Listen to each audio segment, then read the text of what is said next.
तो BPSC TRE 1, TRE 2, TRE 3 तीनों में नियुक्त जो फर्जी अभ्यर्थी हैं उनको बाहर निकालने हैं तो एक आदेश जारी कर दिया गया है। तो आपको दिखाएंगे क्या आदेश में लिखा है। आपको पता ही होगा बिहार में 38 जिले हैं, उन्हीं में से एक जिला जमुई है। जिला शिक्षा पदाधिकारी द्वारा एक लेटर जारी किया गया है, जिसमें देख सकते हैं लेटर जारी करते समय इसमें साफ साफ ये चीज़ वर्णित है यहाँ पे कि बिहार लोक सेवा आयोग यानी कि बीपीएससी पटना द्वारा टीआरई 1 एवं टीआरई 2 के अंतर्गत नियुक्त विद्यालय अध्यापकों के संबंध में प्रतिवेदन उपलब्ध कराने के लिए ये जो लेटर लिखा गया है। क्या प्रतिवेदन का मामला है इसमें यहाँ देख सकते हैं। अभी तक ये मामला जो अभी एक पहला मामला है, दूसरा मामला भी बताएंगे किस चीज़ का है।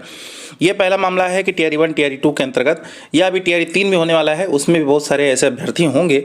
फिलहाल टीआरई 1 टीआरई 2 का ही इसमें लिखा हुआ है कि सीटेट या एस्टेट, आपको पता ही होगा 1 से 8 तक के सीटेट के बल पे या एस्टेट से 9, 10 और 11, 12 के जो फर्जी अभ्यर्थी हैं वो नियुक्त हो गए हैं। फर्जी होने का मतलब है जो मानक अंक होने चाहिए, जो कट ऑफ होना चाहिए टेट सीटेट का या एस्टेट का, उस मानक से उनके काफ़ी अंक कम हैं, जिसके बाद भी वो लोग नियुक्त हो गए हैं। हम नियुक्त किस तरह हुए होंगे आपको पता ही है कि फर्जी तरीके से सीटेट का सर्टिफिकेट लगा करके या स्टेट का सर्टिफिकेट लगा करके वो लोग चयनित हो गए हैं। जिला पदाधिकारी द्वारा यह आदेश दिया गया है कि जो भी संबंधित अध्यापक हैं, जितने भी अध्यापक हैं, सबके सीटेट का या स्टेट का फिर से वेरिफिकेशन कराया जाए, ऑनलाइन वेरिफिकेशन किया जाए, ज़रूरत पड़ने पे सीबीएसई को भी मेल करके वेरिफिकेशन कराया जाए।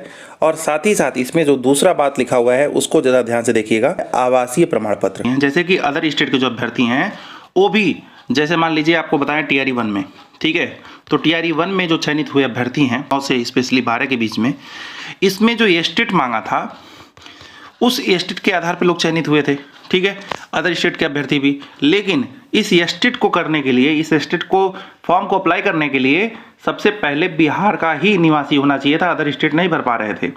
तो जब बिहार के निवासी नहीं हैं और एस्टेट कैसे क्लियर हैं, इस बात को लेकर के संशय है। उन्होंने टीआरई 1 में पार्टिसिपेट कर लिया, 2 में पार्टिसिपेट कर लिया और वहाँ के वो अध्यापक बन गए।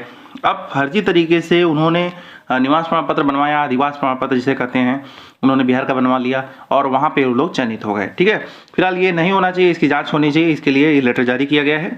अब जो भी फर्जी अभ्यर्थी होंगे उन्हें बाहर किया जाएगा आवासीय प्रमाण पत्र और सीटेट या स्टेट के सर्टिफिकेट का वेरिफिकेशन करके।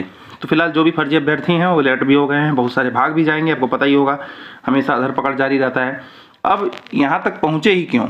आखिर जो शिक्षा विभाग है उसकी लचर पैरवी का ही यह नतीजा है कि जो अभ्यर्थी हैं वो अभी तक चयनित हैं और चयनित अवस्था में सैलरी वगैरह उठा रहे हैं। आखिर यहाँ तक पहुँचे क्यों? ये भी आरोप है कि बिना अधिकारियों के मिली भगत के जो अभ्यर्थी हैं इस समय तनख्वाह उठा रहे हैं, सैलरी उठा रहे हैं और वे सभी अभ्यर्थी दुख उठा रहे हैं जिनको यहाँ पे इस सीट पे होना चाहिए था।